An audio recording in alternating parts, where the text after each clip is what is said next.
بدا من طلعته والليل دجى من وافراته. بسم اللہ الرحمن الرحیم. السلام علیکم عزیز طلبہ و طالبات. علامہ اقبال اوپن یونیورسٹی سے تصور زمان بابر پروگرام نور بصیرت کے ساتھ. آج کا ہمارا موضوع ہے محنت میں عظمت. آپ جانتے ہیں کہ جو محنت کرتا ہے وہی عزت والا ہے، اور وہ اللہ تبارک و تعالیٰ کی نظر میں عزت والا ہے، اللہ تبارک و تعالیٰ کا دوست ہے.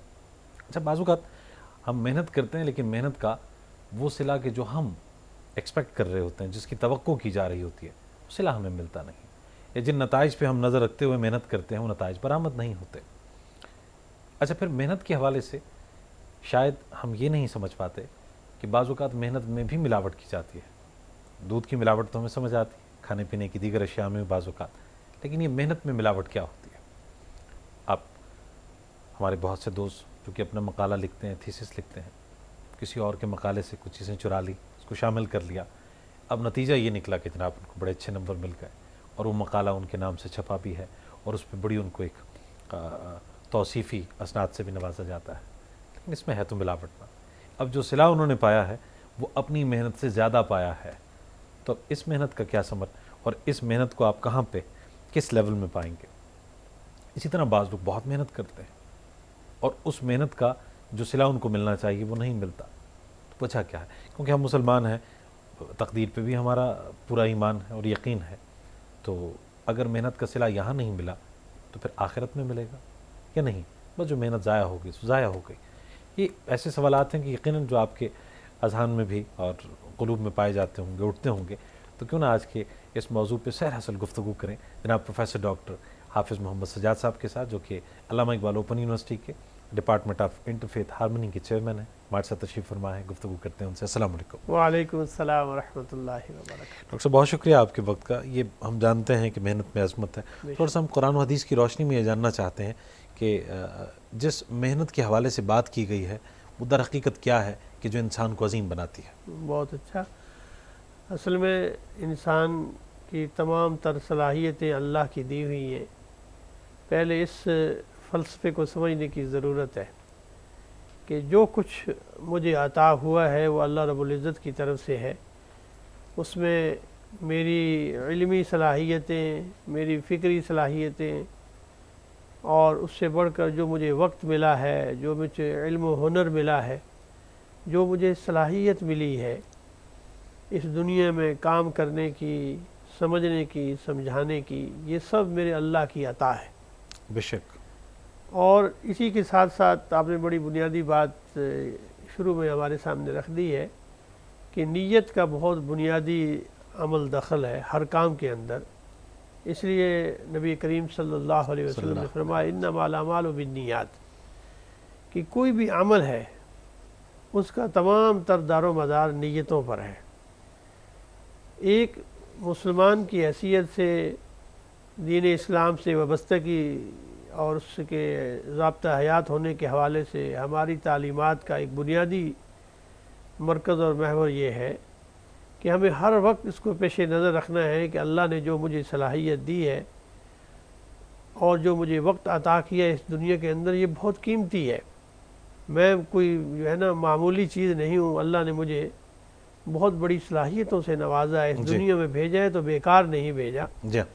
مجھے اپنی ذہنی اور عملی ان صلاحیتوں کو بروئے کار لانا ہے، اور اپنی ذات سے بھی اس کو فائدہ پہنچانا ہے اور دوسروں تک بھی اسے فائدہ پہنچانے کی کوشش کرنی ہے.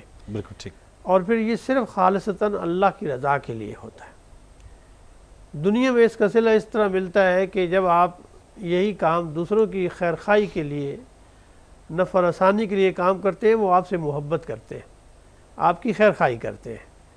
اور جب آپ یہی کام اپنی بھلائی کے لیے کرتے ہیں تو آپ کی اپنی دنیا بہتر ہوتی ہے. اس حوالے سے یہ بڑا بنیادی کام ہے کہ انسان کو ایک تو اس کے اندر متحرک اسے بنایا گیا. یہ نہیں ہے کہ وہ اب دنیا میں آیا ہے تو ساری زندگی سو کے گزارے گا، نہیں ہے. اللہ تعالیٰ فرماتا ہے کہ ہم نے جو دن ہے وَجَعَلْنَا النَّهَارَ جو دن ہے اسے ہم نے معاش کے لیے بنایا ہے، محنت کے لیے بنایا ہے، اور یہ رات دن کا آنا جانا زندگی کے اندر ایک ترتیب، ایک نظم ہے۔ رات سونے کے لیے ہے اور دن جو ہے وہ محنت کے لیے ہے، کام کرنے کے لحاظ سے ہے، علم حاصل کرنے کے لحاظ سے ہے۔ تو یہ ہمیں ایک ٹائم ٹیبل سامنے پیش نظر رکھ کر یہ ہمیں تعلیم دی گئی ہے کہ ایک تو اس کے اندر تحرک ہو، متحرک ہو ہر کام کے لیے، اور پھر اپنی صلاحیتوں کے مطابق اسے کوئی نہ کوئی کام کرنا ہے۔ ٹھیک، ظاہر ہے کہ ایک آدمی علم سے تعلق رکھتا ہے تو وہ کام کرے گا، ایک فن سے تعلق رکھتا ہے تو وہ اپنا کام کرے گا، اور جو ان دونوں سے مہارت نہیں رکھتا وہ اپنی صلاحیتوں کے مطابق اپنی روزی کے لیے، اپنی روٹی کے لیے وہ کوشش کرے گا، جسمانی مشقت کرے گا، جو بھی اس کی صلاحیت ہے وہ کرے گا، کیونکہ اسے اس حیات کے اندر اسے اس کے لیے کوشش کرنا ہے ہر حال میں، ورنہ اس کی زندگی کا اس کے بغیر گزارا نہیں ہے۔ تو اس لیے یہ کہا گیا ہے کہ اللہ تعالیٰ نے تمہاری زندگی کے اندر ایسا نظم پیدا کر دیا ہے کہ رات تم آرام کرتے ہو، اور اس کے بعد اللہ نے تمہارے لیے دن کو ایک معاش کے طور پر، یعنی زندگی گزارنے، معاش کہتے ہیں زندگی گزارنے کا وسیلہ، طریقہ۔ اس لیے اللہ تعالیٰ نے فرمایا کہ ہم نے تمہارے لیے معاش کے اندر تفاوت پیدا کی ہے، ایک جیسا نہیں ہے، جو زیادہ محنت کرے گا وہ زیادہ آگے جائے گا۔ صحیح، دنیا کا اصول بھی یہی ہے، اور جو ہاتھ پہ ہاتھ دھرے بیٹھے گا اس کو اس کا جو ہے وہ صلہ نہیں ملے گا جتنی تک وہ محنت نہیں کرے گا۔ بالکل صحیح۔ اس لیے اللہ تعالیٰ کا اصول بھی یہی ہے کہ ہمیں کچھ نہ کچھ اس کے لیے زندگی گزارنے کے لیے متحرک ہونا پڑے گا، اور یہ تمام تر نیت ہماری یہ ہو کہ جو بھی ہم کام کریں، چاہے وہ فکری ہو، چاہے علمی ہو، عملی ہو، اس میں نیت خالصتاً اللہ کی رضا کے لیے ہو۔ صحیح، کیونکہ بطور مسلمان ہمارا ہر عمل جو ہوتا ہے اس کے پیچھے یہی چیز اصل کار فرما ہوتی ہے۔ صحیح بات۔ اب ڈاکٹر صاحب، جو تقدیر کا یا نصیب کا اور مقدر کا کتنا عمل دخل ہے، بعض اوقات ہم محنت اس بنا پہ بھی نہیں کرتے کہ جو ملنا ہے وہ تو مل کے رہے گا، اور جو میرا مقدر نہیں ہے وہ لاکھ محنت کروں تو نہیں ملے گا۔ یہ اس سوچ کے پیش نظر محنت کو چھوڑ دینا کس حد تک ٹھیک ہے؟ جی بالکل، جہاں تک تقدیر کا تعلق ہے اور اللہ تعالیٰ کی طرف سے رزق کے عطا ہونے کا تعلق ہے، یہ خالصتاً اللہ رب العزت کی عطا ہے۔ یہ اسی کا فیصلہ ہے کہ وہ جسے چاہے نواز دے، اور اللہ تعالیٰ کی تقسیم وہی بہتر جانتا ہے۔ اس لیے کہ دنیا اور کائنات کا نظام چلانے کے لیے یہ فطری اصول بہت ضروری ہے۔ بعض خوش نصیب ہوتے ہیں کہ انہیں اپنے آباء و اجداد کی طرف سے اس قدر رزق کے وسائل میسر ہوتے ہیں کہ وہ دنیا میں اس طرح محنت نہیں کرتے، لیکن یہ بھی یاد رکھیں کہ ان وسائل کو کارآمد بنانا اور تا دیر برقرار رکھنا بھی انہی کے اختیار میں ہے۔ اگر نہیں کریں گے تو ضائع ہو جائے گی۔ اور جو اللہ نے انہیں دولت دی ہوئی ہے، اگر وہ علم نہیں رکھتا اور محنت نہیں کرے گا تو وہ کتنے دیر تک چلے گی؟ یعنی یہ بھی بہت ضروری ہے کہ اس کے لیے بھی عمل کرنے کی ضرورت ہے۔ یعنی اس کو سنبھالنا کیسے ہے، اسے کیسے کرامت بنانا ہے، اسے دوسروں کے لیے کیسے نفع بخش بنانا ہے، اور پھر سب سے بڑھ کر اللہ تعالیٰ نے جو تمہیں رزق دیا ہے، جس محنت سے تمہیں ملا ہے، یہ اللہ کی عطا سے ملا ہے، تو اللہ نے یہ بھی تو حکم دیا ہے وَمِمَّا رَزَقْنَاهُمْ يُنْفِقُونَ، کہ اس مال میں سے جو ہم نے تمہیں دیا ہے تم کس قدر خرچ کرتے ہو۔ اللہ ہے جی، اب میری راستے میں، اللہ کے راستے میں تم کس قدر خرچ کرتے ہو۔ تو ظاہر ہے کہ یہ تمہیں جس طرح بھی رزق مل رہا ہے، اپنے والدین کے ذریعے سے، جائیداد ترکہ کی صورت میں، یا اپنی علمی صلاحیتوں کی بنیاد پر، اب تم جائیدادوں کے، کوٹھیوں کے، کارخانوں کے مالک ہو، لیکن آپ نے دنیا میں یہ بھی دیکھا کہ ارب پتی لوگ بھی کس دنیا میں ہاتھ جو ہے وہ پھیلا رہے ہیں، ان کی تمام دولت جو ہے چند یعنی مہینوں کے اندر ختم ہو جاتی ہے۔ اللہ تعالیٰ یہ دینے والا بھی وہی ہے، اور اس طرح جو لوگ اس کی قدر نہیں کرتے تو اللہ تعالیٰ ان سے چھین بھی لیتے۔ اچھا، نبی پاک صلی اللہ علیہ وسلم کے دور میں بھی یقیناً جو لوگ محنت کرتے تھے، مزدوری کرتے تھے، کم جو پڑھے لکھے ہوتے ہیں، جسمانی مشقت کرتے ہیں، نبی پاک صلی اللہ علیہ وسلم کہ ان کے بارے میں جو ارشادات ہیں یا ان کی جو عظمت ہے وہ حدیث کی روشنی میں کس طرح ہم تک پہنچتی ہے؟ بالکل، محنت کی عظمت کا تو ہمیں یہ بات بتائی گئی ہے کہ یہ انبیاء علیہ السلام کی سنت ہے۔ یعنی آپ دیکھیے تمام انبیاء علیہ السلام جو حدیث میں آتا ہے کم و بیش 1,24,000 انبیاء دنیا میں تشریف لائے، وہ انسانوں ہی میں سے تھے۔ اسی معاشرے کے اندر انہوں نے وقت گزارا، اور آپ دیکھیے کہ انہوں نے اکثر حدیث میں آتا ہے کہ اکثر انبیاء علیہ السلام نے بکریاں چرائی ہیں، اور وہ بھی اجرت پر چرائی ہیں۔ نبی کریم صلی اللہ علیہ وسلم کی ارشاد گرامی ہے کہ انبیاء نے بکریاں چرائی ہیں اور میں نے قریش کی بکریاں اجرت پر چرائی ہیں۔ حضرت داؤد علیہ السلام کو اللہ تعالیٰ نے بادشاہی عطا فرمائی ہے، آپ وقت کے بادشاہ بھی تھے نبی ہونے کے ساتھ ساتھ، لیکن اسی کے ساتھ حدیث میں آتا ہے کہ سب سے بہترین رزق کسی نے کمایا ہے تو محنت ہاتھ کی مزدوری سے، سبحان اللہ، وہ محنت کرتے تھے۔ اسی طرح آپ دیکھیے حضرت موسیٰ علیہ السلام نے حضرت شعیب علیہ السلام کی اجرت پر بکریاں چرائی ہیں۔ نبی کریم صلی اللہ علیہ وآلہ وسلم نے بعثت سے پہلے قریش مکہ کے جو مال ہیں وہ لے کے گئے ہیں شام کی طرف، تجارت کی ہے، اور انہی کے مال سے جو نفع ہوتا تھا وہ پھر تقسیم ہو جاتا تھا۔ یعنی محنت آپ کی تھی اور جو مال تھا وہ اہل مکہ کا تھا، اور پھر آخر میں اسی شہرت، اسی دیانت کہ جب شور آپ کا پھیلا تو ام المومنین حضرت خدیجہ الکبریٰ رضی اللہ تعالیٰ عنہ نے یہ بات سنی تو فرمایا کہ کیونکہ آپ ایک متوول خاندان سے تعلق تھا، آپ کے والد، آپ کا خاندان تجارت کرتا تھا، آپ بہت مالدار اور پاکیزہ خاتون تھیں۔ جب یہ شہرت آپ کی سنی تو آپ سے کہا کہ میں چاہتی ہوں کہ یہ میرا مال آپ لے جائیں، میں باقیوں کے مقابلے میں آپ کو دگنا نفع دوں گی۔ ساتھ اپنا غلام کیا۔ نبی کریم صلی اللہ علیہ وسلم نے اس سے اپنے چچا سے مشورہ کر کے یہ بات قبول کر لی، اور آپ نے پھر کئی سال شام کی طرف ان کا مال لے کے گئے اور انہیں نفع پہنچایا اور خود اس سے نفع کمایا۔ بعض حدیث میں جو آتا ہے کہ رسول اللہ صلی اللہ علیہ وسلم کے پاس مال نہیں تھا، وہ اس معنوں میں نہیں ہے کہ آپ کے پاس مال تھا تو اللہ کی راہ میں خرچ کرتے تھے نا۔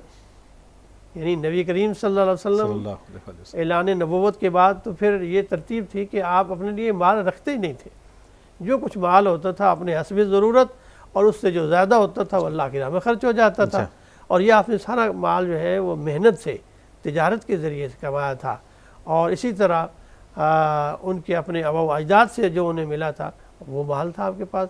تو یہ ایک سنت رہی ہے انبیاء علیہ السلام کی، اور رسول اللہ صلی اللہ علیہ وآلہ وسلم نے تو یہاں تک فرمایا کہ القاسم و حبیب اللہ، کہ محنت کرنے والا اللہ کا دوست ہے، اللہ کا دوست ہے، محبوب ہے۔ کیا بات۔ اور یہ جو اللہ کا محبوب ہے تو پھر ایک اور اس سے بھی بڑھ کر میں یہاں یہ کنسیپٹ کلیئر کرنا چاہتا ہوں کہ لوگ یہ جو سمجھتے ہیں کہ عبادت کا تعلق فقط جو ہے وہ نماز، روزے اور حج اور زکوٰۃ سے ہے، بلکہ اسلام ہمیں یہ بتاتا ہے کہ جب آپ اللہ کی رضا کے لیے اور رزق حلال کی تلاش کے لیے گھر سے نکلتے ہیں تو یہ بھی عبادت ہے۔ ڈاکٹر صاحب ہم چاہیں گے کہ اس بات پہ بھی، اس نقطے پہ ذرا تفصیلاً گفتگو، ایک بریک کی جانب ہم نے بڑھنا ہے۔ دوستو مختصر سا وقفہ، لوٹ کے آئیں گے تو اسی بات کو آگے بڑھائیں گے، ہمارے ساتھ رہیے گا۔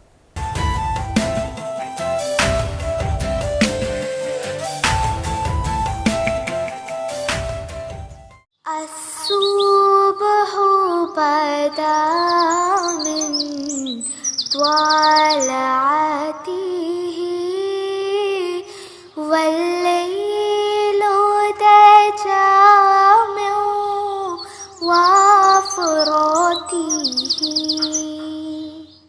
خیر مقدم ہے آپ کا پروگرام نور بصیرت میں، گفتگو کو آگے بڑھائیں گے۔ ڈاکٹر صاحب آپ فرما رہے تھے کہ محنت جب آپ کرتے ہیں اور اس کے حلال کی جستجو میں رہتے ہیں تو اس پہ باقاعدہ آپ کو اجر بھی ملتا ہے، ایک تو ہم چاہ رہے ہیں کہ اس کی بھی تھوڑی سی تفصیل ہو۔ نبی کریم صلی اللہ علیہ وسلم کا ارشاد گرامی ہے، فرمایا کہ طلب الحلال فریضۃ من بعد الفریضہ، یعنی رزق حلال کا طلب کرنا، اس کے لیے محنت کرنا، اس کے لیے تلاش کرنا، یہ بھی فرض عبادت کے بعد عبادت ہے۔ جس طرح آپ نماز پڑھتے ہیں کہ اللہ کی رضا کے لیے، اپنے بچوں، اپنے خاندان، اپنے والدین اور انسانیت کی بھلائی کے لیے جو آپ رزق کی تلاش کے لیے، رزق حلال کے لیے نکلیں گے، محنت کریں گے، یہ بھی اسی طرح عبادت ہے۔ اس لیے یہ عبادت، اس لیے نبی کریم صلی اللہ علیہ وسلم کے پاس ایک آدمی آیا، فرمایا کہ اس سے بہتر ہے کہ تم مانگو، بلکہ اس سے بہتر ہے کہ تمہارا ہاتھ دینے والا بنے۔ اللہ، یعنی جو اوپر والا ہاتھ ہے نیچے والے ہاتھ سے بہتر ہے۔ اب وہ اسی وقت ہو سکتا ہے کہ جب آپ اپنی محنت سے اپنی صلاحیتوں سے آگے بڑھ کر آپ جو رزق ہے اسے حاصل کرنے کی کوشش کریں۔ بالکل صحیح۔ ہم تھوڑا اسٹوڈنٹس کے حوالے سے بھی جاننا چاہیں گے کہ تعلیمی سرگرمیوں کے لیے جو ایک محنت ہے، مشقت ہے، دن رات کو ایک کرنا ہے، کیا اس پہ بھی اجر ملتا ہے؟ بالکل، جتنے اللہ نے آپ کو صلاحیتیں دی ہیں، یعنی ہمارے بچے نوجوان جو علم حاصل کر رہے ہیں اور تعلیم حاصل کر رہے ہیں اور مختلف میدانوں کے اندر، پہلی بات اس میں وہی ہے کہ نیت ہے۔ آپ یہ علم کیوں حاصل کر رہے ہیں، اس میں محنت کیوں کر رہے ہیں، ساری رات آپ پڑھ رہے ہیں، نیت آپ خالصتاً یہ رکھیں، اے اللہ مجھے اس علم کے ذریعے سے میری زندگی کو بھی بہتر کر دے، اور میرے اس علم کے ذریعے سے میرے ملک کو، میرے وطن کو، میری ملت کو، میرے خاندان کو اس سے نفع بخش پہنچے۔ اب آپ جب یہ نیت کر لیتے ہیں تو جو انجینئر بن رہا ہے تو مسلمان انجینئر کے اس سے یہ خوف ہوتا ہے کہ وہ پھر کوئی بددیانتی نہیں کرے گا۔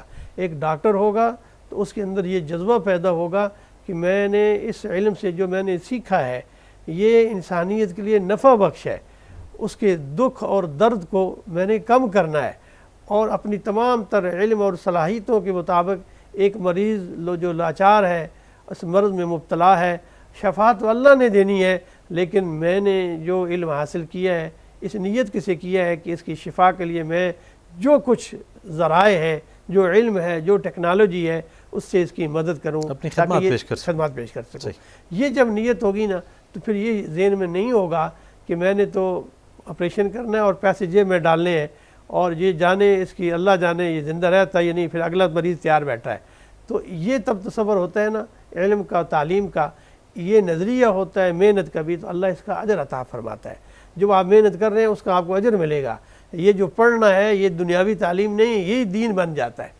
چاہے انجینئر بن رہے ہیں، چاہے سائنسدان بن رہے ہیں، چاہے آپ جو ہے وہ ڈاکٹر بن رہے ہیں، کوئی بھی علم حاصل کر رہے ہیں، جب نیت آپ کی صحیح ہوگی اور پھر اللہ اس محنت کے اندر جو ہے برکت بھی ڈالتا ہے۔ اچھا ڈاکٹر صاحب، اگر نیت فقط یہ ہو کہ میں نے اگر انجینئر یا ڈاکٹر بننا ہے، یہ بھی رزق حلال کے حصول کا ایک ذریعہ ہے، اور میں رزق حلال کماؤں گا، کسی کے سامنے ہاتھ نہیں پھیلانا پڑے گا، محتاج نہیں ہوں گا، یہ بھی کسی حد تک نیت درست ہے؟ بالکل یہ درست ہے، کیونکہ یہ اس کا ذریعہ ہوگا اس فکر سے، اس علم سے، وہ اللہ نے اسے جو صلاحیت دی ہے، ظاہر ہے کہ وہ اب اس فن کا ماہر ہے، اس علم کا ماہر ہے، اس سے وہ جو بھی اجر حاصل کرے گا، اجر سے مراد مزدوری حاصل کرے گا، جو اسے معاوضہ ملے گا، تو یہ اسی کی روزی ہوگی اور یہ رزق حلال ہوگا۔ بالکل اسی طرح رزق حلال ہوگا جس طرح انسان ایک ہاتھ سے محنت کرتا ہے، مزدوری کرتا ہے، کیونکہ وہ اپنے فن اور اپنی صلاحیتوں کو جو اس نے محنت سے حاصل کی ہیں اس کا اسے اجر مل رہا ہے۔ ڈاکٹر صاحب، ایک اسٹوڈنٹ سال بھر جو پڑھتا ہے اس کے بعد امتحان آتا ہے، اگر امتحان میں کہیں پہ وہ اپنی محنت کے ساتھ ساتھ کہیں کسی سے پوچھ کے، نقل کی میں بات کرتا ہوں، یا تھیسس میں کچھ ملاوٹ کرتا ہے، اور اس کے نتیجے پہ جو اس کو نمبرز ملتے ہیں، جو اس کو جو ڈویژن ملتی ہے، اس بیس پہ اگر اس کو کوئی جاب ملتی ہے تو آپ سمجھتے ہیں کہ اس میں کہیں ملاوٹ، حرام کا مدخل شامل ہوگا؟ وہ بات پھر وہ نیت والی آ جائے گی کہ اس کا مطلب یہ ہے کہ اس نے اپنی محنت کے مطابق وہ چیز حاصل نہیں کی جو اس میں صلاحیت تھی، اس کے برعکس اس نے ایک بددیانتی کے ذریعے سے یہ چیز حاصل کی ہے، تو ظاہر ہے کہ یہ چیز اس کے لیے نقصان دہ ہے، اور تا حیات اس کا جو اس کے برے پہلو ہیں وہ اسے شامل رہیں گے، روزی میں شامل رہیں گے، بالکل شامل رہیں گے۔ یعنی ایک آدمی وہ صلاحیت رکھتا ہی نہیں تھا اور اس نے شارٹ کٹ طریقے سے، بہت ہی آسان طریقے سے کسی دوسرے کی چیز لے لی، دوسرے سے علم حاصل کر لیا، تو یہ بالکل غیر مناسب و غیر شرعی ہوگا۔ اس لیے کہ محنت آپ کی اپنی ہے، صلاحیت آپ کی اپنی ہے، جب دوسروں کی لے لی تو اس کا مطلب ہے آپ صلاحیت ہی نہیں رکھتے۔ اس کا ایک دوہرا نقصان یہ ہوگا کہ اس علم سے لوگوں کو نفع نہیں پہنچے گا بلکہ نقصان پہنچے گا۔ وہ اپنی ذات ہی کے لیے ہلاکت کا باعث نہیں ہے بلکہ وہ پوری انسانیت کی ہلاکت کا باعث ہے۔ مثال کے طور پر ایک آدمی ڈاکٹر بن رہا ہے، ایک انجینئر بن رہا ہے، یا زندگی کے کسی ایسے عمل کے اندر یعنی وہ فن سیکھ رہا تھا، اس میں وہ صلاحیت ہی نہیں ہے جس کی وہ ڈگری کا ہولڈر ہے، اب وہ جو کام بھی کرے گا تو اس میں وہ مہارت نہیں ہوگی، اس کا نقصان کس کو ہوگا؟ وہ اپنے لیے، جو اپنے لیے نہیں ہو دوسروں کے لیے بھی نقصان کا باعث ہوگا۔ اس لیے ایسی کوئی بھی صلاحیت جو بعض ہمارے ہاں نوجوانوں کے اندر یہ بات تصور ایک زمانے میں بہت پھیل گیا تھا کہ کیا ہے جی ڈگری لینی ہے، جہاں سے مل جائے، جیسے مل جائے. یہ تصور ہمارے ہاں بہت بدقسمتی سے کہ ہمارا جو اصل تعلیم کا مقصد ہے اس سے بہت دور کا ہے. اس سے کوئی تعلق نہیں ہے کہ مجھے ڈگری اس بات کی تصدیق ہوتی ہے کہ آپ یہ تمام مراحل مکمل کرنے کے بعد یہ آپ حاصل کر رہے ہیں. ڈاکٹر صاحب کیا وجہ ہے کہ ان باتوں پہ ہماری توجہ نہیں ہے؟ ہمیں چوری، ڈاکہ، رشوت، ان چیزوں کی تو سمجھ ہے کہ یہ حرام ہے، لیکن ہم حلال شعبے سے وابستہ ہوتے ہیں، بنیاد ہماری حرام پہ ہوتی ہے. یہ اصل میں بنیادی اسلامی جو کنسیپٹ ہے وہ کلیئر نہیں ہمارے ذہنوں میں. ہم سمجھتے ہیں نماز، روزہ، حج، زکوٰۃ یہ اصل دین ہے، باقی یہ دنیا کی کام ہے، اس میں جو دال لگے جس طرح چاہیے میں حاصل کرنا چاہیے. جی. حالانکہ یہ نہیں سمجھتے کہ کوئی بھی چیز، یعنی دیکھیے حدیث شریف میں آتا ہے، قرآن مجید میں آتا ہے نا کہ ان الشرک لظلم عظیم، یعنی سب سے بڑا کوئی گناہ دن ہے وہ شرک ہے، اسے ظلم کہا گیا. اب ظلم کا کیا مطلب ہے؟ ظلم کا معنی کیا ہے کہ وضع الشیء غیر معلی. ہاں جی. یعنی ظلم اس کو کہتے ہیں کہ جو چیز اس کے حق ہی نہیں رکھتی اسے وہ دے دیا جائے. یعنی ایک آدمی خدا ہونے کا حق ہی نہیں رکھتا، آپ اس کو خدا بنا رہے، اس میں وہ صلاحیت ہی نہیں ہے، وہ تو لاچار ہے، وہ تو پتھر ہے یا بت ہے کوئی، یا مخلوق ہے کوئی، وہ کیسے خدا ہو سکتا ہے؟ اسی طرح یہ ظلم ہوگا کہ جس میں اندر یہ صلاحیت ہی نہیں ہے اسے وہ ڈگری عطا کر دی جائے اور یا اس نے حاصل کر لی ہے. اس کی یہ تقدو بالکل شرعاً ناجائز ہے، اور اس کا تمام تر اجر جو بھی عمل وہ کرے گا اس کے لیے ہلاکت کا باعث ہوگا. اچھا، جس نے بہت محنت کی، جو میرٹ پہ ہے اور اس کی حق تلفی ہو گئی ہے، اس کے بارے میں آپ کیا کہیں؟ یہ بڑا اہم سوال آپ نے کیا، اور ہمارے ہاں بعض دفعہ انسانوں کی کاوشوں سے، انسانوں کی خطا سے، ان کی یعنی نیت کے اعتبار سے بھی یا عملی طور پر کسی کو نقصان پہنچانے کے لحاظ سے بعض انسان ایسا کرتے ہیں کہ ایک باصلاحیت ہے، نوجوان ہے، وہ اپنی محنت سے آگے بڑھ رہا ہے، لیکن اسے اس بات کا حسد اور جو بیماریاں ہیں اس کی وجہ سے اس کی رکاوٹ ڈال دی جاتی ہے، اس میں جو اس کا محنت ہے اس کو صلہ نہیں دیا جاتا، ذاتی منفعت کی بنیاد پہ اسے نقصان پہنچانے کی کوشش کی جاتی ہے. اور اگر میں ایک اپنی ذاتی بات بتاؤں کہ اگر اسے انسانوں کی وجہ سے نقصان پہنچتا ہے اور اس کو وہ معیار یا وہ مقام نہیں ملتا تو اس سے اسے پریشان نہیں ہونا چاہیے. یہ ان انسانوں کی یعنی بد اخلاقی یا بد دیانتی تھی جو اس کی صلاحیتوں میں رکاوٹ بنے. لیکن اللہ تعالیٰ کیونکہ جو محنت کرتا ہے ان اللہ لا یضیع اجر المحسنین، کہ جو محنت کرنے والے ہیں اللہ ان کا اجر ضائع نہیں کرتا. سبحان اللہ. جو اللہ نے بہت بڑی خوشخبری ہے. جی، ڈگری تو اس نے لے لی، اس کے نمبر کم آ گئے، لیکن جو اس نے صلاحیت حاصل کی ہے اس میں تو کوئی رکاوٹ نہیں ہے. جو اسے مہارت ہے وہ تو اس میں تو کوئی رکاوٹ نہیں، اس کی اپنی صلاحیت ہے. اللہ تعالیٰ اسے انشاءاللہ اس دنیا میں اجر دے کے رہے گا. یہ ہم نے کئی دفعہ اس بات کو دیکھا کہ ایک انسان یا ایک بچہ جو باصلاحیت تھا، انسانوں کی کاوش سے، پسند ناپسند کی وجہ سے اسے رکاوٹ بنا دیا گیا، اسے وہ صلاحیت نہیں دی گئی، یا وہ ڈگری نہیں دی گئی، یا وہ پوزیشن نہیں دی گئی، یا وہ اسے میرٹ کے بالکل اسے بہت پیچھے کر دیا گیا. لیکن وہی اللہ تعالیٰ کی ذات اسے معروم نہیں رکھے گی. انشاءاللہ کسی اور موقع پہ اللہ تعالیٰ اس کی یہ کمی کو دور کر دے گا. لیکن جن لوگوں کی بدنیتی ظاہر ہو گئی ہے وہ دنیا میں بھی رسوا ہوں گے، آخرت میں تو اپنی جگہ. اچھا ڈاکٹر صاحب، بعض اوقات ہماری محنت کوہلو کے بیل کی طرح، یعنی جس میں صرف تھکاوٹ کے سوا کچھ نہیں ملتا. کیا وجہ ہے کہ اس میں ڈائریکشن نہیں ہمیں مل پاتی، ہمیں اپنے مقصد اور اپنی منزل کا تعین کرنے میں کوئی دقت ہوتی ہے؟ بنیادی ان میں سے ایک وجہ یہ بھی ہے کہ ہم دیکھیے نا، جب بھی کوئی کام ہم کریں تو ہمیں ہمارے پیش نظر رہنا چاہیے کہ یہ ہم کام کیوں کر رہے ہیں اور اس کے فوائد اور نتائج کیا ہوں گے. بالکل ٹھیک. دنیا میں کوئی کام اس کے بغیر نہیں ہوتا. جی. یعنی آپ ایسا نہیں ہے کہ اٹھ کے ایک کام شروع کر دیں گے اور آپ کو اس کے مقصد اور مقاصد سامنے نظر نہیں آئے. جی. اس لیے بہت ضروری ہے کہ جو بھی کام کرو اس کے مقاصد اور نتائج جو ہے وہ سامنے رکھو. جی. پھر ان نتائج کے حصول کے لیے جو حکمت عملی ہے اس کو بھی پیش نظر رکھنا چاہیے. صحیح. یعنی آپ دیکھیے آج علم کا ایک ذریعہ جسے ہم طریقہ مباشرہ کہتے ہیں کہ کتاب ریڈنگ ہے. ایک بچہ وہاں تک پڑھتا ہے. ایک بچہ آج کی تمام ٹیکنالوجی کو سامنے لے کے آتا ہے, اس کی معلومات اس بچے سے زیادہ ہیں. آج زمانہ اس بات کا تقاضا کرتا ہے. اسی لیے وقت کی ضرورتوں کے ساتھ جو صلاحیتیں اللہ نے آپ کو دی ہیں, آپ ان تمام کو سامنے رکھ کر آپ محنت کے اندر بھی جو جدید پہلو ہے اس کو سامنے رکھیں گے.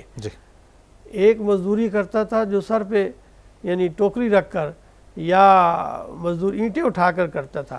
آج ٹیکنالوجی کی زمانہ ہے کہ آپ اس سے آگے بڑھ کر کئی مشینیں آ گئی ہیں. یہ صلاحیت آپ کے اندر آنی چاہیے, آپ تاکہ اس سے زیادہ بھی کما سکیں گے اور آپ کو اس کو چلانے کی جو مہارت ہے وہ بھی آپ کو آنی چاہیے. ڈاکٹر صاحب, محنت اور محنت کے ساتھ آپ جوڑ رہے ہیں حکمت عملی کو, اس پہ ہم مزید بات کرنا چاہیں گے. ایک بریک کی جانب ہم بڑھنا ہے.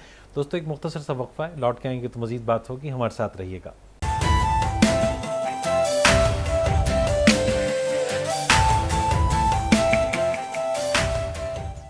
الصبح بدا من طلعته والليل دجى من وافراته. خوش آمدید کہیں گے آپ کو ایک بار پھر پروگرام نور بصیرت میں, اور بات ہو رہی ہے محنت میں عظمت کی موضوع پہ. جناب پروفیسر ڈاکٹر حافظ محمد سجاد صاحب تشریف فرما ہیں. محنت اور اس کے ساتھ جو حکمت عملی ہے, اب اس نقطے پہ ہم گفتگو کو لے آئے ہیں تو مزید آگے بڑھیں گے. اب ڈاکٹر صاحب, حکمت عملی کہیں توکل کی ضد تو نہیں ہے؟ بعض لوگ کہتے ہیں توکل صحرا میں لے گئے بکریوں کو چرانا ہے, اللہ پانی بھی دے گا, سبزہ بھی اگائے گا. بعض لوگ کہتے ہیں نہیں, اس کے لیے آپ نے مناسب حکمت عملی اپنانی ہے, آپ نے پانی کا اہتمام کرنا ہے, آپ نے کہیں سبزہ زار کو دیکھنا ہے. کیا فرمائیں گے آپ, توکل کیا اور حکمت عملی کیا ہے؟ توکل تو یہ ہے کہ انسان, توکل کا کنسیپٹ ہی ہمارے یہاں بڑا عجیب ہو گیا ہے کہ کوئی کام نہیں کرنا, صرف اللہ پر توکل کرنا ہے. بلا شبہ اللہ پہ توکل ہوگا ہر کام کی. وہ نیت کے, میں نے اس لیے بہت شروع میں یہ بات سامنے رکھی ہے کہ نیت اصل چیز ہوتی ہے کہ میرا ہر کام اللہ دیکھ رہا ہے اور اسی کے حکم سے اور اسی کی کرم نوازی سے یہ ہونا ہے, لیکن کام مجھے خود کرنا ہے. یہ اللہ نے جو مجھے صلاحیت دی ہے ایسے نہیں دی ہے, مجھے دو ہاتھ دیے ہیں, سوچنے کے لیے دماغ دیا ہے, تمام تر چلنے کی صلاحیت دی ہے, سوچنے کی صلاحیت دی ہے, سمجھنے کی صلاحیت دی ہے.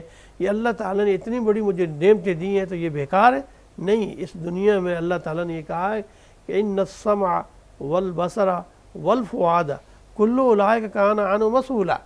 اللہ نے جو تمہیں صلاحیتیں دی ہیں سمجھنے کی, دیکھنے کی, بصیرت کی, بصارت کی, یہ اس لیے ہیں کہ کل ان کے بارے میں پوچھا جائے گا.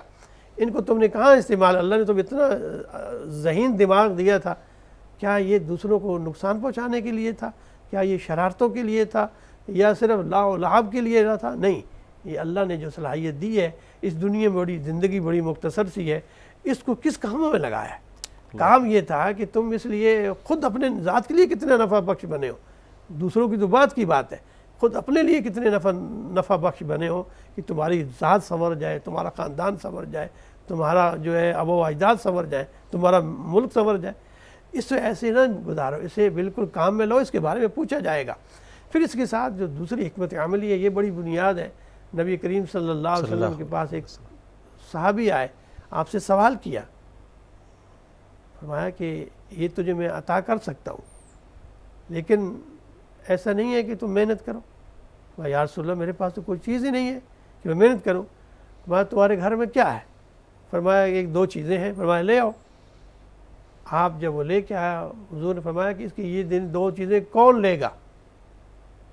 2 یا 3 درہم میں, حدیث شریف میں آتا ہے کہ وہ بک گئیں. فرمایا جاؤ بازار جاؤ, اس سے کلہاڑی خرید کے لاؤ. آپ نے اپنے دستے مبارک سے اس میں دستہ ڈالا. فرمایا جاؤ جنگل میں لکڑیاں کاٹو. اور کچھ عرصے بعد ہے, فرمایا یا رسول اللہ, مجھے اس سے محنت سے 10 درہم ملے. فرمایا اس سے بہتر تھا کہ تو دوسروں کے ساتھ ہاتھ پھیلاتا.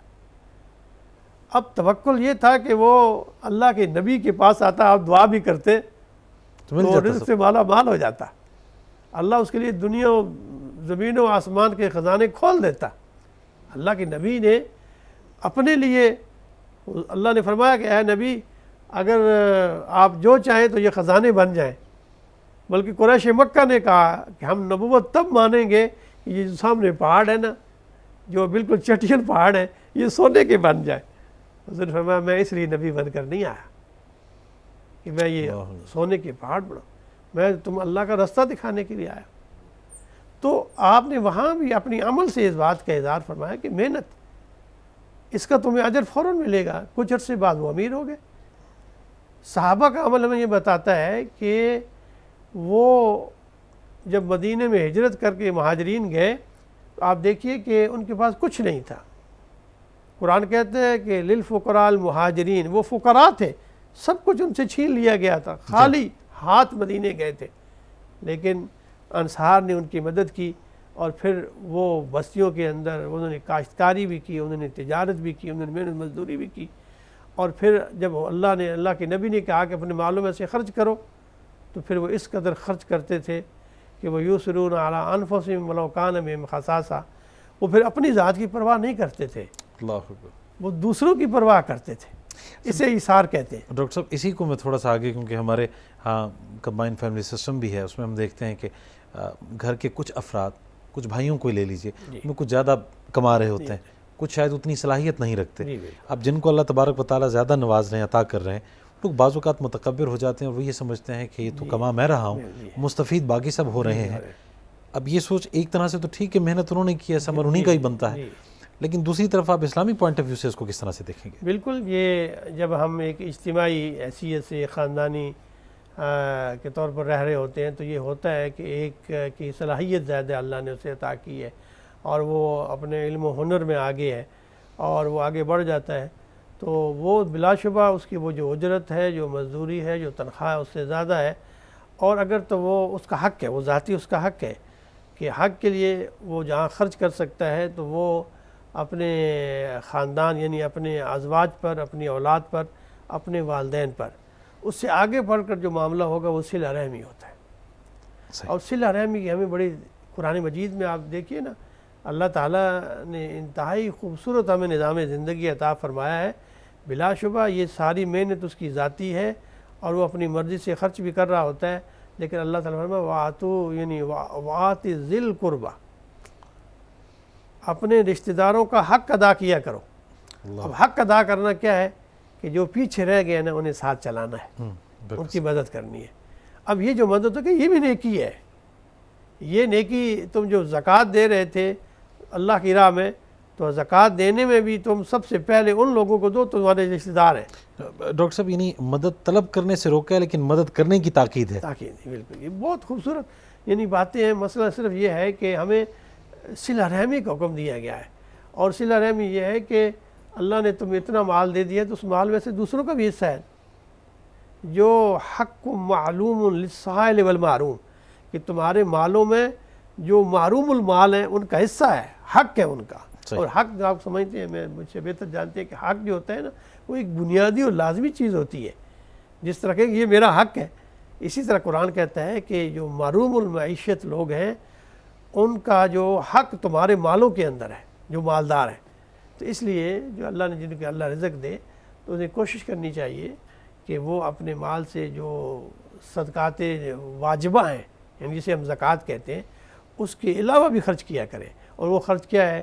وہ خیرات کی صورت میں، صدقات کی صورت میں، صلہ رحمی کی صورت میں۔ ڈاکٹر صاحب اس سے کیا ہوگا؟ ان کا مال کم ہوگا یا بڑھے گا؟ بڑھے گا، اللہ ان کے بڑھ دے گا۔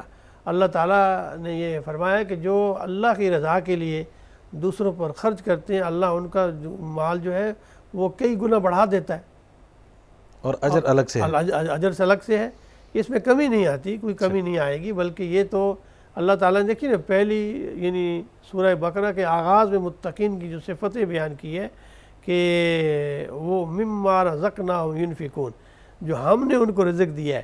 اس لیے میں کہتا ہوں نیت بڑی بنیاد ہے، اللہ تعالیٰ ہم نے رزق دیا ہے، یعنی اللہ تعالیٰ نے انہیں رزق دیا ہے، مراد ہے کہ اللہ نے صلاحیتیں دی ہیں تو رزق ملا ہے۔ خدا نخواستہ اللہ کی قدرت میں یہ ہوتا ہے کہ یہ معذور پیدا ہوگا، یہ کوئی کام نہیں کر سکے گا، تو وہ کیسے رزق اسے مل جاتا؟ وہ کہتے ہیں کہ مجھے صلاحیتوں سے ملا ہے، میں نے یہ فن کیا ہے، یہ ڈگری حاصل کی ملا ہے۔ یہ ڈگری ایک ذریعہ اور وسیلہ بنی ہے، رزق دینے والی اللہ کی ذات ہے۔ سبحان اللہ۔ اب یہ اگر نظریہ ہمارے سامنے ہو تو ہمارے ہاں یہ جو بخل ہے اور یہ جو کنجوسی ہے اور مال کی محبت ہے، یہ بالکل دل سے نکل جائے. یہ نظریہ ہو تو پھر اللہ تعالیٰ اس سے ایسے معاشرے کی اسلام تعریف کرتا ہے کہ وہ یہ معاشرہ ہے کہ یہ اپنے مالوں سے, اس لیے دیکھیں دو بڑی بنیاد ہیں اللہ کی رضا کے لیے, ایک اپنے جان اور دوسرا مال. اللہ تعالیٰ فرمایا ان اللہ اشتری من المؤمنین انفسهم واموالهم بان لهم الجنہ. اللہ تعالیٰ نے مومنوں کی جان اور مال کے بدلے جنت کے عوض انہیں خرید لیا ہے. یعنی وہ اپنی جان اللہ کی رضا کے لیے دیں گے, اپنا مال دیں گے. سبحان اللہ. جان تو اس وقت جب ضرورت ہوگی جہاد کے لیے, اللہ کے دین کی بلندی کے لیے, لیکن مال کی ضرورت تو ہر مرحلے پہ رہتی ہے.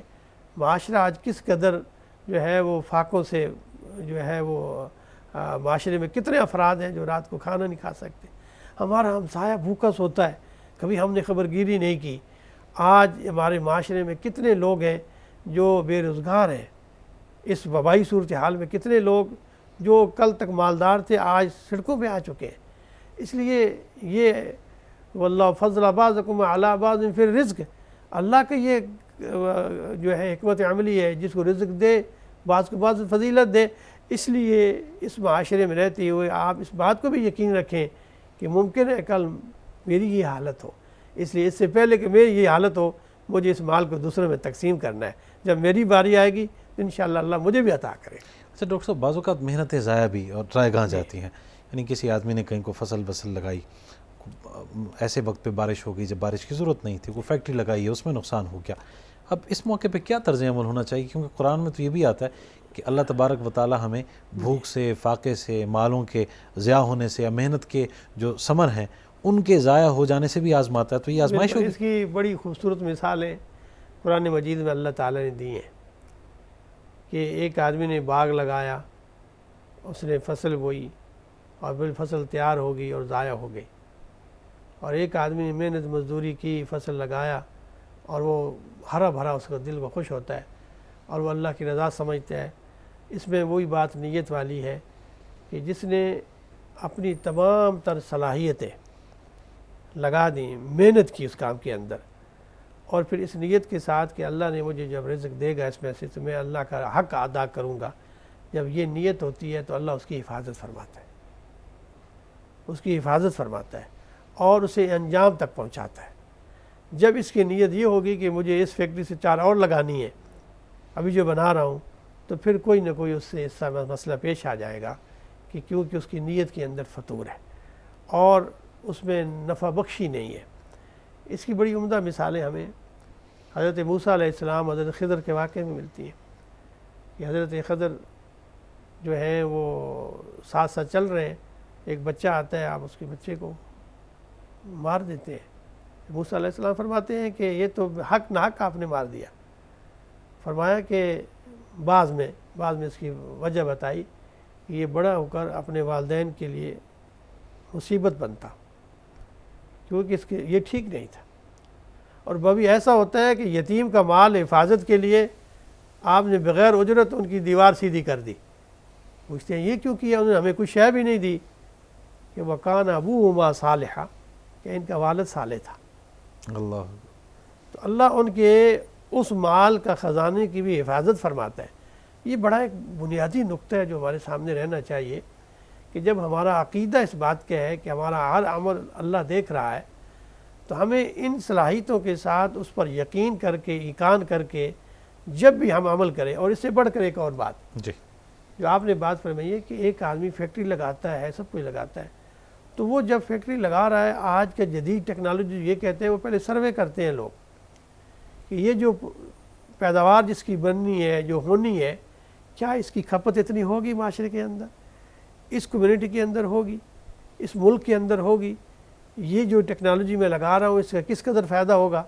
یہ اب دیکھیے نا, یہ ٹیکنالوجی کے ماہرین آج کے زمانے میں اس کو پیش نظر رکھتے ہیں اور انہیں اس کا فائدہ ملتا ہے اور اس کے فوائد ہوتے ہیں.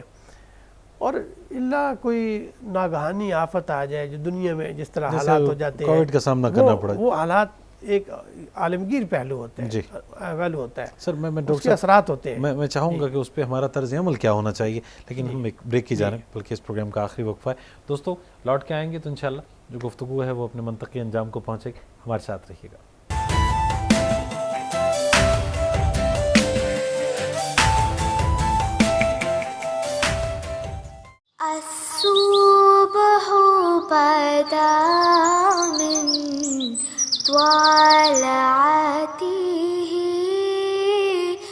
والليل تجامع وافراته.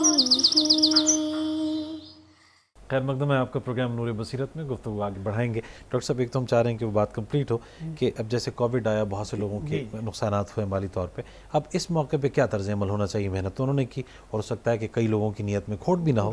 بالکل ایسا ہے، کچھ وبائی صورتحال ہوتی ہیں اور وہ کسی ایک انسان کا عمل نہیں ہوتا بلکہ ایک عالمگیر اس کے اثرات ہوتے ہیں. اس میں پھر یہ بتایا گیا ہے کہ کیونکہ نیت ہماری ٹھیک ہے اس میں پھر صبر و رضا ہے، کیونکہ آپ کچھ نہیں کر سکتے، آپ صرف صبر کر سکتے ہیں اور اس صبر کا اجر اللہ دے گا، کیونکہ اللہ تعالیٰ اس محنت کو ضائع کرنے والا نہیں ہے. جو ایسے موقع آئیں گے اللہ تعالیٰ سے کئی گنا اور بڑھا دے گا. آپ دیکھیے یہ صورتحال آئی ہے، لیکن اس کے برعکس جب یہ حالات بہتر ہوں گے تو یہی چیز یعنی ڈبل ہو جائے گی، اس سے آگے بڑھ جائے گا معاملہ. تو اللہ کی حکمت عملی ہے، تو صبر اللہ کی رضا پر راضی رہنا بھی ٹھیک ہے. آپ اپنی تمام تر صلاحیتوں کے مطابق اپنا عمل کرتے جائیے اور اس کی رضا پر راضی رہیں گے تو اس کے اثرات بہت ہی اچھے ہوں گے. اچھا ڈاکٹر صاحب، جو محنت ہے وہ صرف تعمیری کاموں میں نہیں ہے، تخریبی کاموں میں بھی ہے. ایک آدمی جب چوری کرتا ہے یا پھر ڈاکے کی نیت سے کہیں جاتا ہے تو اپنی جان کو جوکھوں میں تو ڈالتا ہے بلکہ ایک طرح سے ہتھیلی میں لیے پھرتا ہے. تو آپ کیا کہیں گے؟ وہ بھی بعض اوقات یہ ایک وضاحت پیش کرتے ہیں، لاجک پیش کرتے ہیں کہ جناب اپنی جان پہ کھیل کے ہم نے یہ پیسہ کمایا ہے تو ہم نے تو محنت کی، اس کا ثمر ملا ہمیں. بلکہ یہ بڑا بنیادی نقطہ ہے اور اس کو بات سمجھنی چاہیے کہ ہمارے ہاں عمل کے ساتھ ایک خاص قید لگائی گئی، عمل صالح. صرف عمل نہیں کہا گیا، صحیح کہ جب بھی تم عمل کرو عمل صالح کرو. اب صالح مراد سے مراد ہے کہ جو نفع بخش ہو. اس لیے میں ہر بات کے ساتھ یہ بات دہراتا ہوں، اس لیے نفع بخش سے مراد ہے جس سے انسانیت کو فلاح پہنچے. اب ایک چور جو ہے، فرض کیے وہ چوری کر کے اللہ کی راہ میں خرچ کر دے، یہ نفع بخش نہیں، ایک کو نقصان کر کے اس نے نفع پہنچایا. اللہ، یعنی سب سے پہلے کیا کیا اس نے؟ نقصان پہنچایا. ایک ڈکیت پر یعنی اسے دھمکایا بھی ہے، اسے خوف زدہ بھی کیا ہے، اس کا مال لوٹا ہے نقصان پہنچا کر، اور پھر یہ کہ میں اللہ کی راہ میں دیتا ہوں. مسجد تعمیر کروا رہے ہیں وہ اللہ کو قطعاً اس کی یہ جو عمل ہے اسے شریعت جو ہے حرام قرار دیتی ہے. یعنی یہ ممکن ہی نہیں ہے کہ کسی کو نقصان پہنچا کر نیکی ملے، یہ نہیں ہے. نیکی تو نفع بخش کا کام ہے. اس لیے جو لوگ اس طرز پہ عمل کرتے ہیں کہ میں اتنا جو ہے فلاں فراڈ کر لوں گا اور پھر اللہ کی راہ میں خرچ کر دوں گا، اس ٹھیکے میں مجھے جو ہے 1 ارب کا ہے 2 کی بولی لگا دوں گا اور 1 ارب پھر جو ہے میں مسجد بنا دوں گا، خیرات لگاؤں گا. یہ ایسا عجیب و غریب کنسیپٹ ہے. اسی وجہ سے لوگوں کی اعمال قبول نہیں ہیں. اچھا اب ڈاکٹر صاحب، ہمارے یہاں پاکستان میں خاص طور پہ لوگ محنت کرتے ہیں لیکن اس محنت کے نتائج میں کچھ رکاوٹیں ایسی ہوتی ہیں کہ اگر وہ رشوت نہ دیں تو وہ کام نہیں ہوگا. اب محنت ان کی ٹھیک ہے، نیت بھی انہوں نے کی ہے، اب ایک انسان جو ہے وہ رشوت کے تقاضے کے ساتھ رکاوٹ بنا بیٹھا ہے، کیا کرے گا وہ؟ دیکھیے اس میں بھی رشوت میں جو اب وہ جہنمی ہونے والی بات اس پہ بھی صادر ہوگی. بالکل، وہ رشوت کا اصول یہ ہے کہ ناجائز کام میں ایسا کام کرے. میں یشفع شفاعۃ حسنہ، کہ جو آدمی نیک کام کے اندر کسی کی سفارش قبول کرتے ہیں اسے پسندیدہ کرا دی، اس میں مدد کہا گیا ہے. اب مدد میں یہ ہے کہ اس کی جتنی بھی کوشش کی جائے، یہ نہیں کہ بہت بڑی آفر لگا دی جائے. سفارش کرنا ایک سفارش رشوت یہ بھی ہے کہ فلاں آدمی اہل ہے، میں اس کے ساتھ جاؤں، میرا جو جاننے والا ہے، میں نے کہا کہ مہربانی کریں کہ یہ اس کا اہل ہے، میں ریکویسٹ کر رہا ہوں، یہ میں اس کی ہمدردی میں ہوں، میں اس کی گواہی دے رہا ہوں. یہ میں یشفع شفاعۃ حسنہ ہے، یعنی دوسرے کی شفاعت کی بہتری کے لیے ساتھ مدد دینا، یہ ہے. اور جب آدمی ایک مانگی اس لیے رہا، آپ حقدار ہیں، آپ کو ویسی وہ چیز ملنی ہے لیکن وہ اپنے جیب بھرنے کے لیے آپ سے آپ مجبور ہو جاتے ہیں. آپ کا تو منسترہ کے اندر یہ عمل آ جائے گا کہ آپ مجبور ہیں کہ آپ اپنا حق بھی نہیں لے رہے، لیکن جو نا حق لے رہا ہے وہ ضرور جانوی ہے. اس لیے آپ پر تو حق تھا، آپ اپنی صلاحیت، اپنی علمی قابلیت، اپنے میرٹ کے لحاظ سے حق تھے، اور صرف اس لیے وہ رکاوٹ بنا ہوا ہے کہ یہ مجھے پیسے دے یا میری مدد کرے. تو وہ جو عمل اس کا عمل ہے وہ تو شرعاً حرام ہے. آپ اپنا حق لینے کے لیے پہلے تو کوشش کریں اس سے بچیں. اگر نہیں بچنا چاہتے تو یہ منسترہ میں آتا ہی بات، یعنی مجبوری کی حالت میں یہ عمل ہے، اس کے بغیر گزارا نہیں ہے۔ بہت شکریہ ڈاکٹر صاحب۔ جناب پروفیسر ڈاکٹر حافظ محمد سجاد صاحب تشریف فرما رہے پروگرام نور بصیرت میں، بین المذاہب ہم آہنگ کے علامہ اقبال اوپن یونیورسٹی کے ڈپارٹمنٹ کے آپ چیئرمین ہیں۔ آج کا ہمارا موضوع محنت میں عظمت، اور یقیناً محنت میں ہی عظمت ہے، لیکن محنت آپ نے صالح کاموں میں کرنی ہے۔ جیسے کہ ڈاکٹر صاحب نے فرمایا ہے کہ آپ پہلے اس کام کا تعین تو کر لیں کہ وہ جو کام ہے وہ جائز ہے یا ناجائز ہے، حلال اور طیب ذرائع سے آپ کچھ حاصل کر رہے ہیں یا کہ اس کے برعکس معاملہ ہے۔ پھر جب آپ کی نیت بھی ٹھیک ہوگی، آپ کا راستہ بھی درست ہوگا، تو اس کے جو نتائج ہیں وہ دنیا میں بھی آپ کے لیے خیر و بھلائی کا باعث ہوں گے، اور آخرت میں تو آپ کو اجر ملے گا ہی۔ آج کا پروگرام بس یہیں تک۔ تصور زمان بابر، اس پروگرام کے پروڈیوسر محمد جواد کو اجازت دیجیے۔ اگلے پروگرام میں آپ سے پھر ملاقات ہوگی۔ اللہ نگہبان۔